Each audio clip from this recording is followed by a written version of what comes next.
there for a few days, but I gotta say I love it here. There's so much good food. You're looking at me, you look like a guy that likes any food. But I went to Hop's Burgers, so good. Earlier today, earlier I was at Center Slice. That was also really good. And I just feel like Greensboro's like motto could be like, Greensboro, better than you think. I've heard me speak before too. I have a high voice. Just facts. I sound like every black comedian when they're impersonating a white person. My voice. I just finished a 15-year career as a youth pastor. Thank you. I'll answer these two questions I get all the time, right off the back. Yes, I still believe in God. And no, I didn't.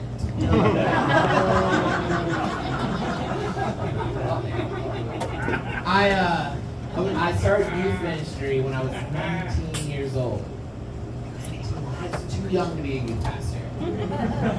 Like, my kids would ask me God questions. That's a great God question.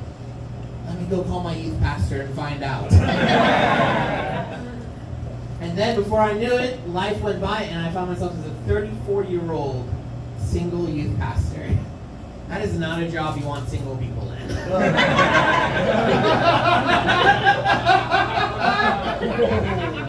My married youth pastor friends, they have it so easy. People are like, when they hear that they're a married youth pastor, like, oh man, you must love kids, good for you.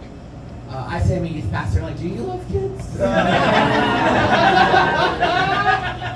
It's just weird. A lot of part of my jobs put me in some weird situations. Like a lot of youth pastors, what we do, we go support our kids in their sporting events, their choir concerts, their band concerts, whatever. So it's like not uncommon for me to be at like a middle school girls volleyball game, looking like this. And then our team scores, and everyone's like, yay! And I'm cheering with y'all, and all the young mothers are like, oh, which one's yours?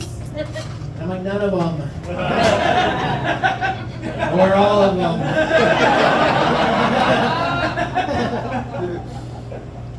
Middle schoolers can be pretty mean. A while back, an 8th grade girl, we went bowling for a church trip, and she looked at me and said, you know, Drew, you have the body type of a professional bowler. Yeah.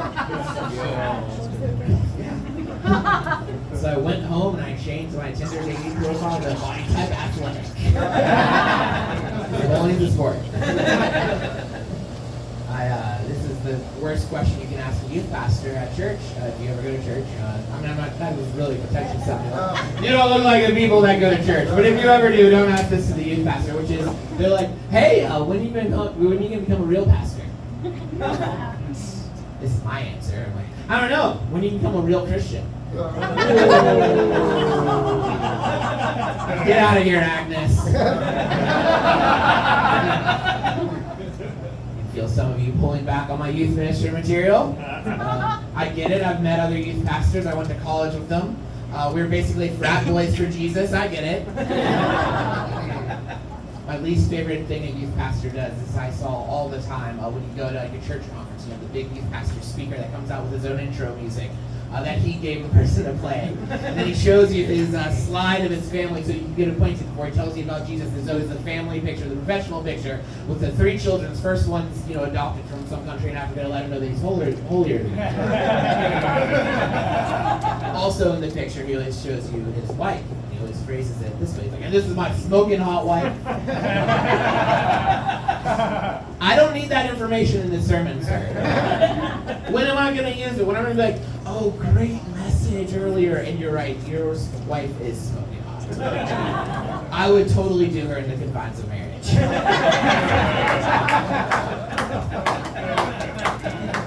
Did you know there's a Youth Pastor Appreciation Day? Did you know that? That's a real holiday. It's at least the Sunday after the Sunday of Christmas. Right? It's the closest Christmas Sunday, the next Sunday. So the pastor has a big Sunday beforehand they get ready for it. So the youth pastor gets to preach the next Sunday. Gets to preach the next Sunday to show that the appreciation. Because nothing says we appreciate you like overtime. I'm going to leave you with this joke that has nothing to do with youth ministry. But a lot of beautiful women here, all of you totally out of my league. I get it. But here's a pickup line I might try if we ever were to speak in public. Look, I may not be the best looking guy in the room, but I'm the only one talking to you.